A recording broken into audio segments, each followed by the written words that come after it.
Welcome to the Recruiter Startup Podcast. This is the Scale Series, episode 6.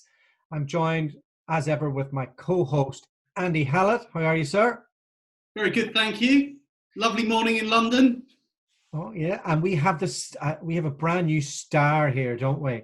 Andy, could you do a drum roll entrance for this guy that we have here? Oh, it's Alex Moyle, everybody. Hey! Oh, the suspense was killing the viewers. Yeah. The suspense was killing the viewers. Andy doesn't do showbiz. Right down to business. Okay. Before we jump in, Alex, quick elevator pitch on your awesomeness. Very quick. Recruiting Gym, online training for recruiters powered by humans. So we run lots of webinars every week to help recruiters improve their performance. Everything from sourcing through to delivery, through to selling retainers. Bosh. Wow. Bit on Alex, ran L&D for major company around the world, did it for years, went out by himself and now advises loads and loads and loads and loads of different companies on everything to do with recruitment training. Fair? That's correct, yes. All right, great. Okay, Andy, give us a wee recap on where we're at with the Scale series. Well, it's June the 16th now, and we're into episode 6. The first 3 episodes were really around setting out what the vision was, and then what fell out of that was how we're going to work together, then the plan. And episode 4, we talked about picking the team, what we needed for once we had that proposition. Then last time we spoke with Alex around how we potentially put that on steroids and rocket fuel it with investment as we go. And now I think it's about, we launched tomorrow, and it's about what are those first things that we need to be doing with our people in the first month. So I think Alex has been one of the heroes of the pandemic. He's there 9 o'clock on his daily stand-up, getting recruiters motivated every morning. So yeah, I guess what do we need to do 9 o'clock every day to get our guys working? All right, over to you, Alex. As Andy mentioned, launch day tomorrow, and that is in the Dublin marketplace.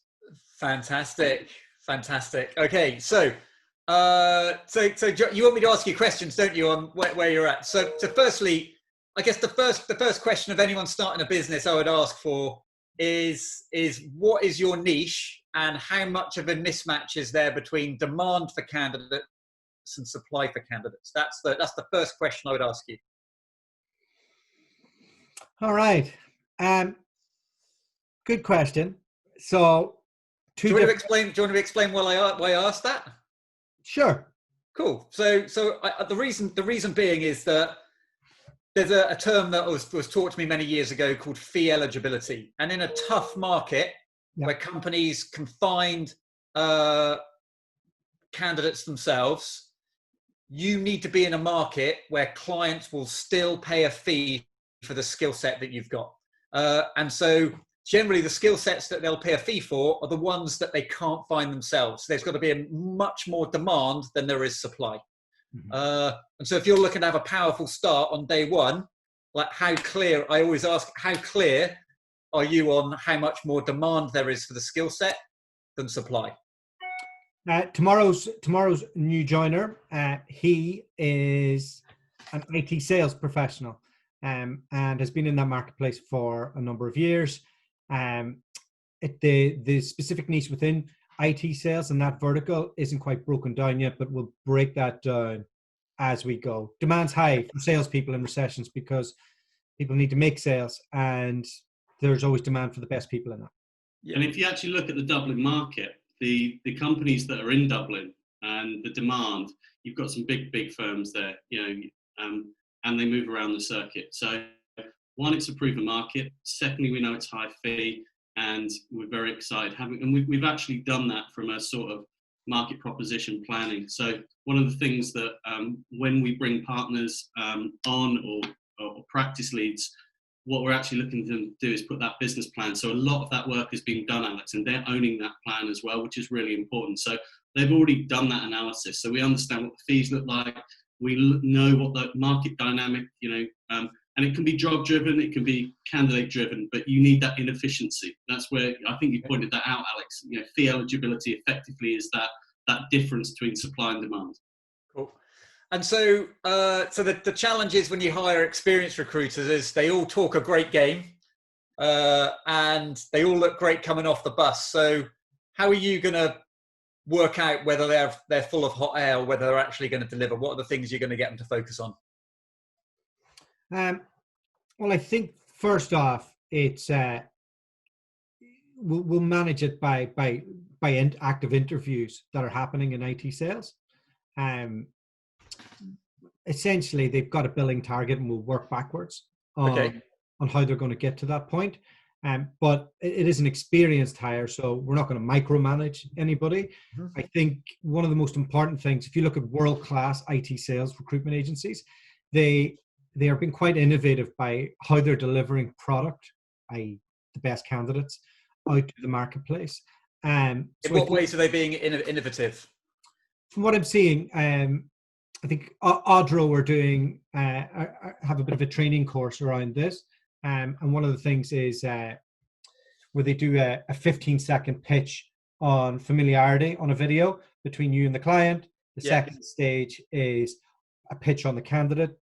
And then the final bit is what you're going to do from an accountability standpoint. I Mr. Client, I'll follow up with you tomorrow, and we'll have a chat about this.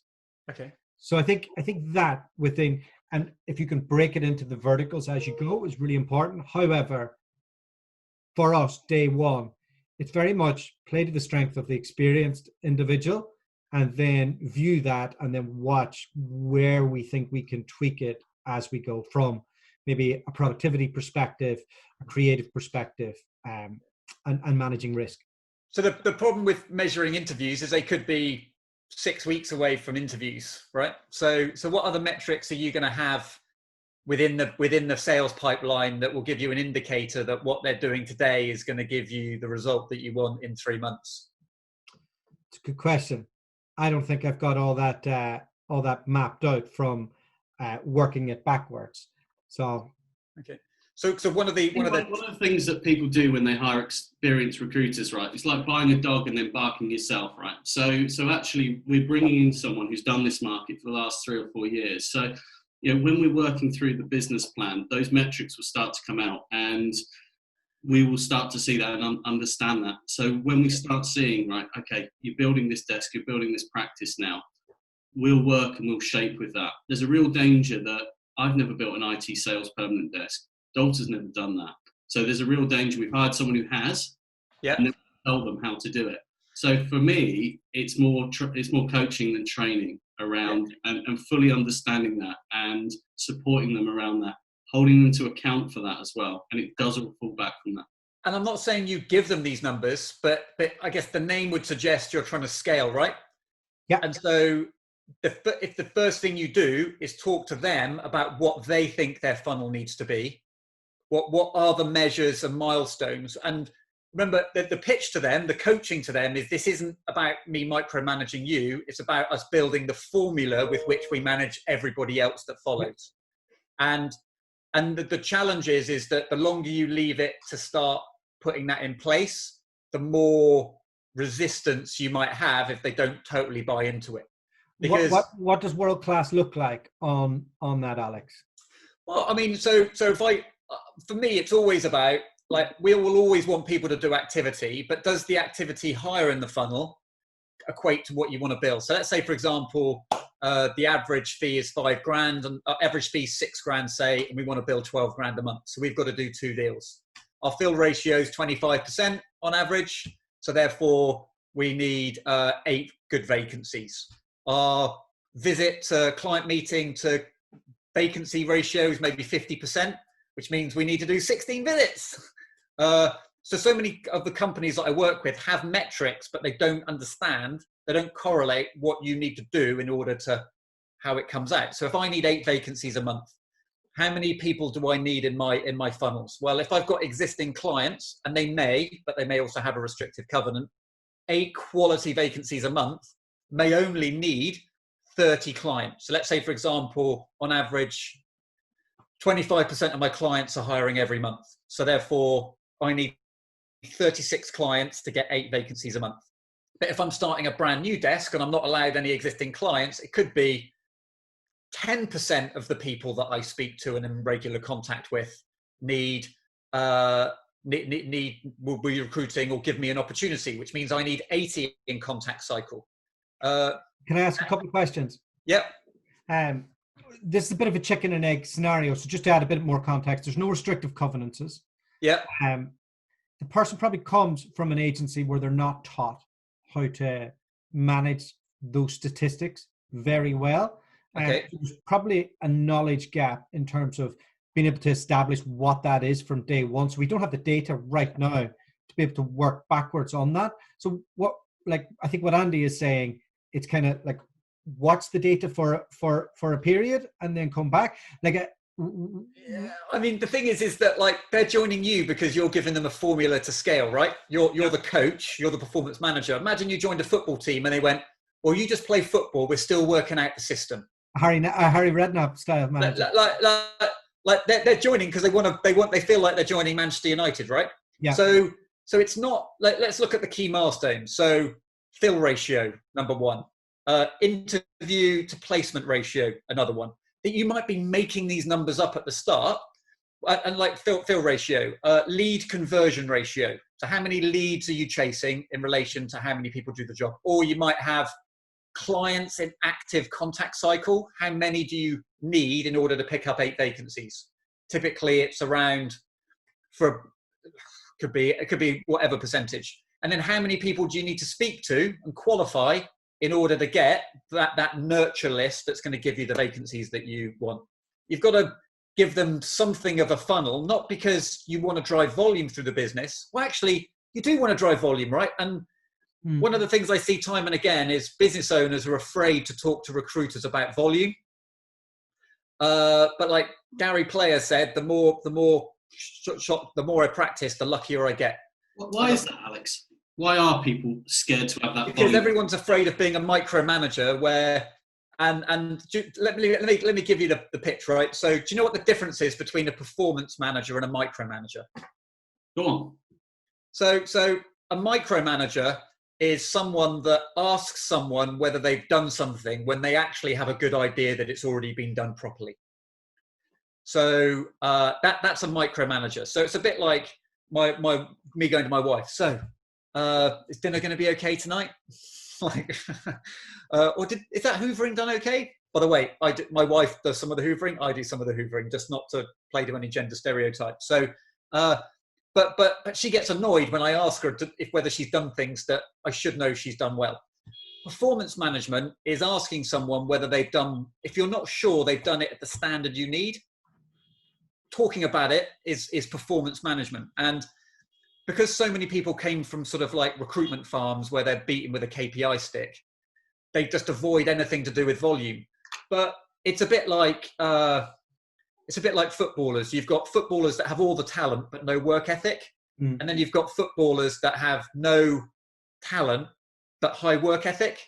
Like, and you look at like David Beckham was a bit like that. Like he had some talent, but really he had a right foot and he could run a long way. But he worked harder than everybody else. He would have looked at his metrics. And so having the metrics is really important for them to understand the framework that they're trying to build. Yeah. And the other thing as well is we're pulling these guys along because we want them to be world class. We want them to grow out their practices. So we won't have a problem about pushing them because it's win-win for both of us.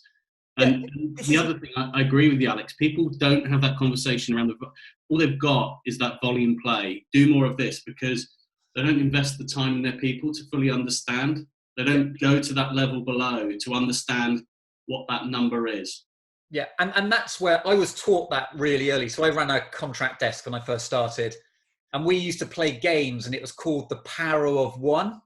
So if you imagine the 5 drivers in a temp desk, number of workers, average hours that they work, the average pay rate, the average margin, the average assignment length. And we would play a game, which is if you had no more workers, but they worked 1 more hour, how much more money would you earn?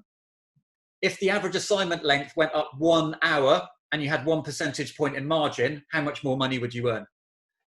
And the point is I understood the business. Yeah. You know, I understood the drivers of the business. We used to sit there and I used to know that my fill ratio was 60%. So my boss said, either improve your fill ratio or do more client visits. But choice is yours. And so it's either do more or do what you do better. But if you're a new business, you've got to do both. Okay, so if you were, sorry, go ahead, Andy. So if we invited you back in a month's time, Alex, and we're grilling Dualta on what he's achieved, what would you expect to be in place in a month's time? From an L&D perspective. From an L&D perspective, well, the thing is that the difference between L&D and sales operations isn't that much different. Like what I'd want to know, I'd want to interview the person and I'd want them to be able to explain their sales funnel. And I'd want them to be able to explain roughly what they think should be in each stage and what they've done for it. And actually in the first month, I don't care about open vacancies. I care about the number of qualified managers that they've said, you know what, they buy what I'm selling, they're able to buy from me, and they look like they're going to buy in the next 90 days. The other side of the funnel is I want to see how many candidates have they met? How many candidates have they built relationships with? What have they built in terms of a talent pool? Because we often forget, we all think business development is client side, but actually if I'm working in a candidate short market, I need a candidate sales funnel, right? And the challenge we've got with candidates is we just ring up candidates and we go, excuse me, do you want to have sex tonight? Excuse me, do you want to have sex tonight? And that's not the way you get sex, right? Like you don't, like you generally, if you want to find yourself a boyfriend or a girlfriend, tickle their balls a bit first, like. Yeah, so you want to find out like what's your name? What do you do? I'm Alex. Like we approach candidates to get them to buy something that we wouldn't. Like I love it when recruiters say I hate cold calling, but yet every day they ring candidates and go, I've got a job. Do you want it? But they won't cold call a client, but they'll cold call a candidate. So that's how do we become less transactional? Yeah, it's about being embedded in that community. The great thing about being a startup and being one person is you've got to think about how many people are in our network in the community, how many people know what we do and how we do it. And for me, it's all about the number of Skype meetings that they've done, the number of people they've met face to face, the number of candidates that they've got they've got passively looking. I want to know the size of that network that they've got. So why don't we do that as an episode then? So actually, you can run that first one with Dualta, and let's see. And then rather than this being a theoretical nice chat, we're actually putting that into practice. You need to send me what your funnel is first. Well, what we're going to do is we're going to get Charlotte on because she's going to be the operations manager. Okay. So that'll work really well. So beyond this, if you want to set us some specific tasks that you want us to achieve in the next month in terms of candidate funnel, client funnel, and those conversion ratios that you're thinking of, we'll come back and try and achieve that. Let's do that. Because all right. And the thing is that remember, you're working with experienced people, so get them to build it with you, right? Teach them how to build a recruitment company. Teach them how to build a pipeline, because if they've come, that's where, again, everyone maligns like working for a big firm, but you know what they do? Like if you hang around long enough, you learn the machine. Like I always used to joke, you cut me, I bleed Pantene 202. I'm not sure what the Pantone color is for S3, Andy, but the point is you get programmed on how to grow a recruitment. Red blood. So three red dots. Yeah. So that was because when they hit you, that was what was on the wall, wasn't it? We're lucky. We're lucky. Andy's letting us sit in our seats. We probably haven't made enough calls for him. Finish it up for us, Alex. Where can people find you? What's the story with the recruiting gym? How can founders reach out to you? All that good stuff. So the recruiting gym is all about helping recruiters perform better. Check us out at recruitinggym.com. Click on courses to see the programs we've got running. We've got great trainers running courses on leadership, selling retainers, contract courses. Russell Monday, as you know well, Andy, doing our contract course. And we also do continual professional development. So we've got Catherine Robinson running sourcing webinars week to week as well. So, would you say that would be some good programs for us to put Charlotte into, Andy? Sounds like a good idea. Yeah, well, Andy can contribute. I think he's got enough moves to be a coach. So, All right. and I think maybe not enough patience though. that's the key. The challenge you've got is that it's finding a balance between having the nous and being prepared to be patient enough to teach people it. So, but we've all got our strengths. But yeah, I mean, there's loads of stuff in there. So we look forward to seeing you and hopefully some of the listeners as well. Brilliant. Thanks very much, Alex. See you soon. Bye.